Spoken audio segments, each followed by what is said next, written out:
How long have you had these?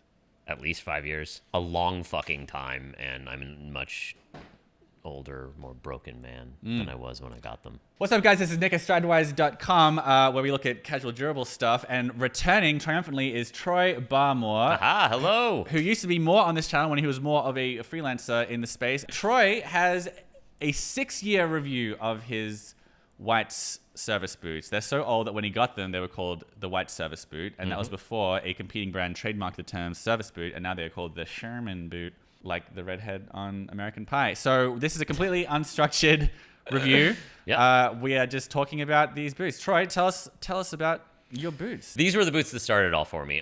They quite literally got me into heritage wear. Prior to these boots, I think I'd had a pair of Chippewa that were made for J. Crew that were decent, not the greatest quality in the world, but they served their purpose. When those finally died, I started doing research on, all right, what's the next pair of boots? And I actually found your original review of your Whites, which was one of the first videos I think you made for this channel, right? This before we even met, and I was influencing you to get these boots. Well, and that was, so at the time, I was selling watches and invited you into my showroom to have a drink and talk about boots, and then fast forward a couple months, I got these. Yeah, these boots have been through a lot. They've gone a lot of places with me, walked thousands of miles, and got a resole at one point, which we'll get into. And I would have to say probably, the house is on fire and you can only save one pair. These are probably the boots that I would get. Why did you land on this model from this brand? Yes.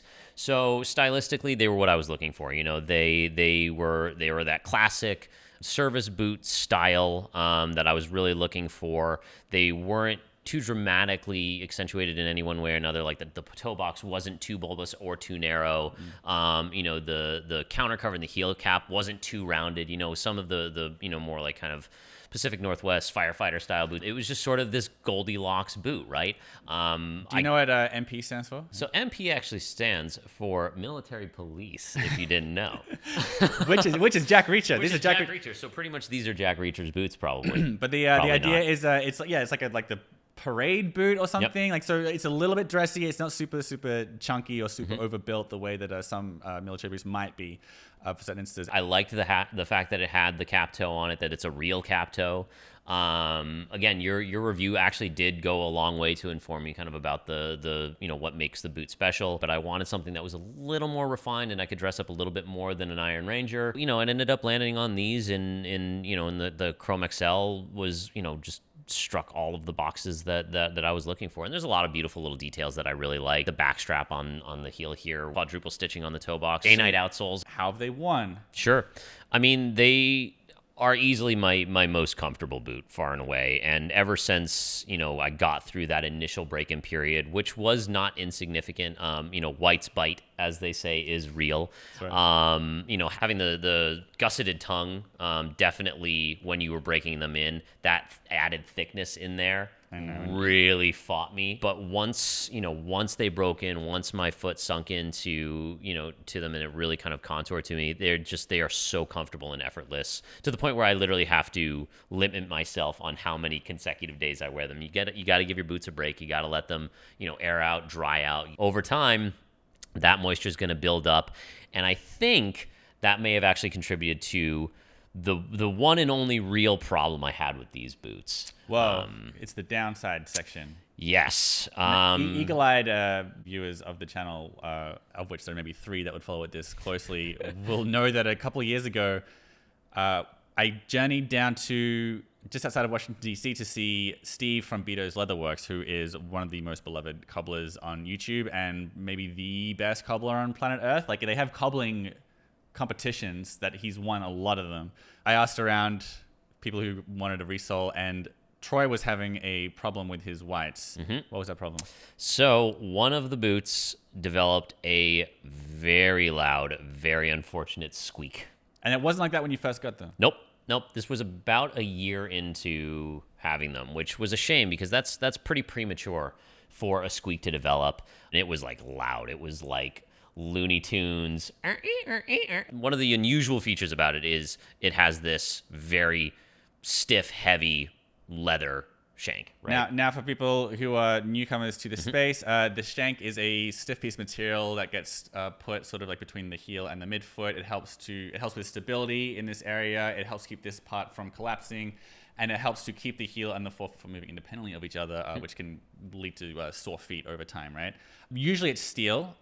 Sometimes you'll get brands doing them out of like a fiberglass. There are some plastic ones out there. I've had shoes with a wooden shank once, twice actually. And the reason why you'll see in some higher end brands they'll use a leather one is because it's not quite as stiff. It's very stiff, but it still moves a little bit with the foot, and it also breaks into you a little bit. Breaks in a little bit. It's lighter weight. Doesn't set off the metal detectors in the airport, which is great. But where that shank meets the rest of the boot is an intersection of leather, and it kind of comes together at this fine joint.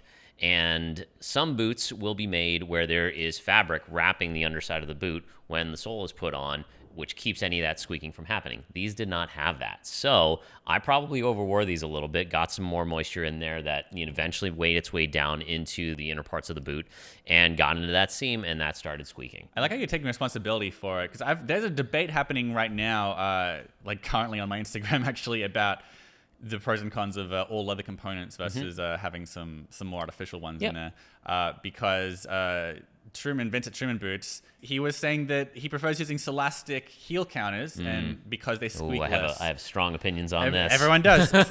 Celastic is a plastic impregnated fabric. It's not natural, but one of the upsides is that it's less likely to squeak. The solution to this problem, which is a solution that can be done, when the boots are first made, it's a little bit more expensive, but is having a sort of fabric buffer in there between the leather components so that it doesn't develop that squeak. You're not going to see that kind of level of finishing in a $500 boot or a $600 boot. It's really not until you get up to the $800, $900, $1,000 boots that you start to get that extra little thing, which is dumb to me because it's a little bit of fucking fabric. Like, it's not that big of a deal. But I don't know. Anyway, so fast forward, they squeaked, took them down to get them resold, and the solution was actually to put that fabric in there. So now that it has them, henceforth, there has been no other squeaking or issues or really anything. And I've damn near walked through the bottoms of these soles now, too. I'm probably coming up on needing another resole within the next year or so. This has already gone through one sole, and this is really one down. I send him boots all the time. I have a lot of boots. Begging him, please wear these in, please review these, please. And he'll do the perfunctory, he'll do the where he has to for a review, but he just always returns to these boots. Side note, when he gave these to me to bring them to Beato's Leatherworks in DC, he was like a parent sending his kid off to kindergarten for the first time. I was so fucking nervous. We got in a fight about it. Very nervous. I mean, like, if you lose these, are you sure this guy knows what he's doing? It was so funny. I was like, Troy, I'm taking these to the literal best cobbler on planet Earth. Okay, so tell me about the sizing, I guess, right? Like, that's a good point. I kind of forgot. The sizing on these was whacked. So I don't know if this is a normal thing with whites, because I've had a couple other pairs of, I had their Perry boot at one point, and maybe one or two others. So typically, I'm a 9D on a Brannock. Usually, I'm within half to a size, underneath, anywhere between 8, 8.5, or a 9. Like, those are usually where it's at. These, I think, are a 7 or like a 7.5. 7.5D. Yeah, 7.5. It's wow. Pressed in. So you're really a 9D Brannock. Yes. I'm like dead on the money 9D Brannock. They were so big. So I called them and I talked to them. They're like, "Oh, that's really strange. Okay, let's size you down." And they were great. They replaced them for me. They exchanged them at no cost. That's the customer service was great. Yeah. Actually, I remember when I first ordered my whites. I remember doing it over the phone. I had some questions, and we did it over the phone. So I also called them and talked to them ahead of time. They were great. That is impressive. But I ended up with a 7.5, which is hilarious. And I mean, you hold these up to most of my other boots, and it's the same length. It was a weird anomaly. I feel like this has happened to you before. Do you have like a really low volume foot or something? I mean, it's somewhat narrow, but like it's when you put my foot on a Brannock, it is a 9D, like, on the money. Well, you know what they say is, like, you can get a brick that measures 9D on a Brannock device, and just to compare to other shoes, just in case this is not a freak thing, you have some Red Wing 875s. Yep, I think those are an 8.5. Those are 8.5. Yeah, so that was fine. Yep, my Grant Stones are all 9s. Speaking of ordering, 6 years ago you got these. How much were they? How long did they take to come? So I think they were like 5 somewhere around $500. I feel like I was like it was like 550, 580. Yeah, it was somewhere in that realm. Under $600. And they were in stock, so they shipped immediately. I think at the time they're made to measure. It was like 3 months or so, like something like that. If they didn't have it in stock. When Troy and I got our boots about the same time, $560 for the whites. Today, the Sherman toe cap boot is $720. Now, whites for a Pacific Northwest boot brand, and everyone always compares whites with Nicks. So you know what? Let's just do it. Whites, they're a lot better at Nicks than having boots in stock, like as in like able to send you right away. They make more of them. They make them faster. Yeah, they do. Yep. Whites is also when they're out of stock, it takes about 3 months, 4 months for them to make you the boots. Which is actually pretty good. Hey everybody, it's Editing Troy here with a little update because we did some fact checking and it turns out that while White's website only offers 2 widths up front, if you reach out to them and ask, they'll make you boots in widths from B all the way to double E. Nicks still offers 9 widths, so they still have a little bit of an advantage there, but the original comparison of 9 versus 2 widths isn't quite accurate.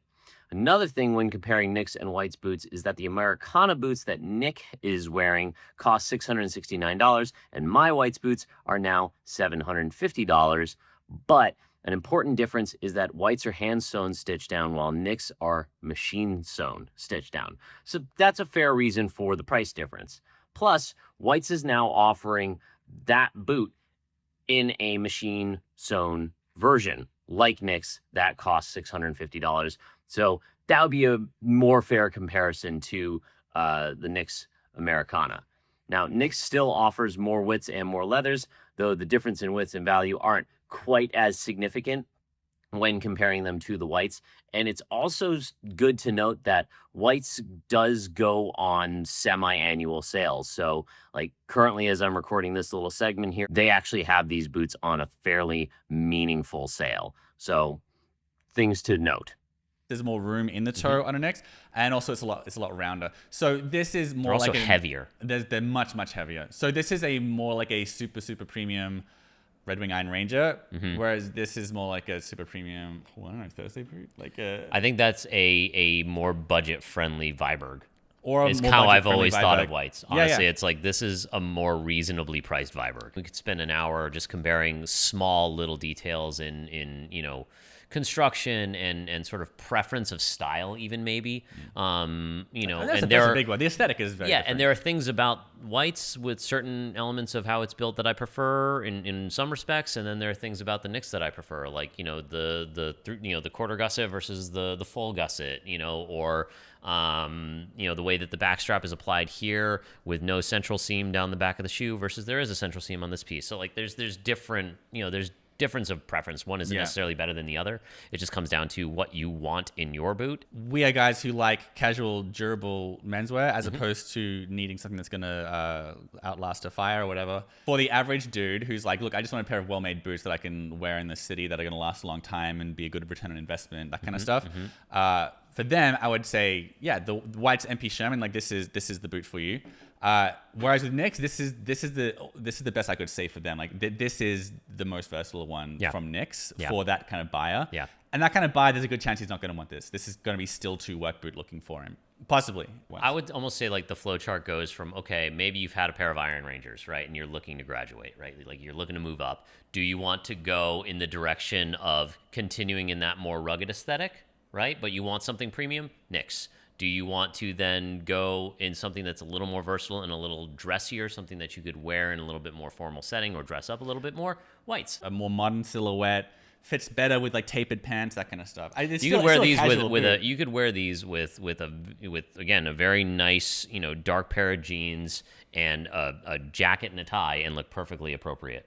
These the tie? Totally. I've done it plenty of times. All right, so wrapping up, Yep. You love these boots a lot. Yep. What are some potential downsides, or at least cautions that you would give someone If they've really just worn sneakers and maybe Doc Martens before this. Yeah, like if this is truly your entry to the boot world, they wear very differently to to boots that have synthetic components to them, or or foam or EVA inserts or something like that. Like whenever you're standing on leather, it takes a toll on your foot, especially at the beginning.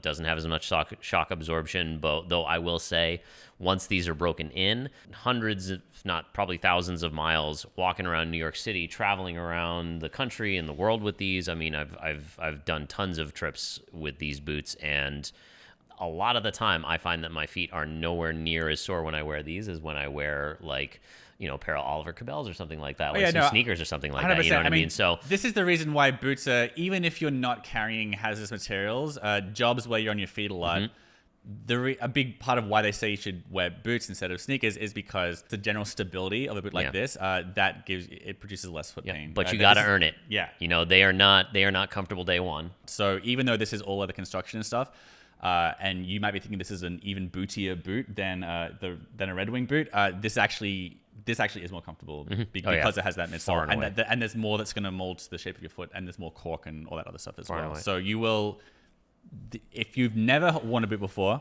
you might be kind of shocked at the lack of bounciness if you're used to like sneakers or Doc Martens. That said, these are more comfortable than a lot of cheaper boots.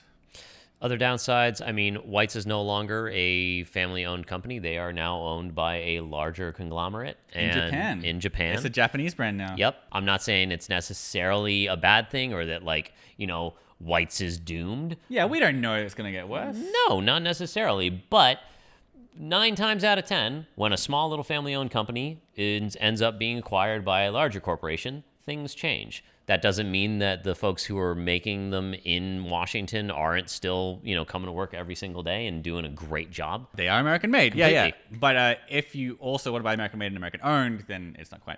Just something to be aware of. Okay, now these are $720. Would you buy these boots? Oof. Honestly, I'm not going to say no, because they are my favorite boots. I love them completely. And again, they're the pair that I would grab if the house was on fire. When I got these, they were, I think, the best value in this space, because I was comparing these to Knicks, I was comparing these to Viberg, I was comparing these to Westco, and of all those brands, these were far and away the most affordable and the closest in terms of the quality and construction of all of those contemporaries. I don't know if I would maybe necessarily just pay the little extra and go for a Viberg or something and want something a little dressier. There's a bunch of other options now in the smart casual space. Like there's like Unmarked in Mexico, not as good, but like still for the whole American made thing, and with the Pacific Northwest DNA, fewer options, but still there's still like Franks and JK and Knicks, and you can put Viberg in there as well. So you can check all those brands out. I'll wrap it up this way. I would say that if you are in the market for a super well made premium boot, you're looking for something that is very high quality and you don't mind paying for it, these are just as much of a competitor as they were when I bought them. And if you end up going with them, I suspect you will probably be just as happy with them as I am with mine. Beautiful.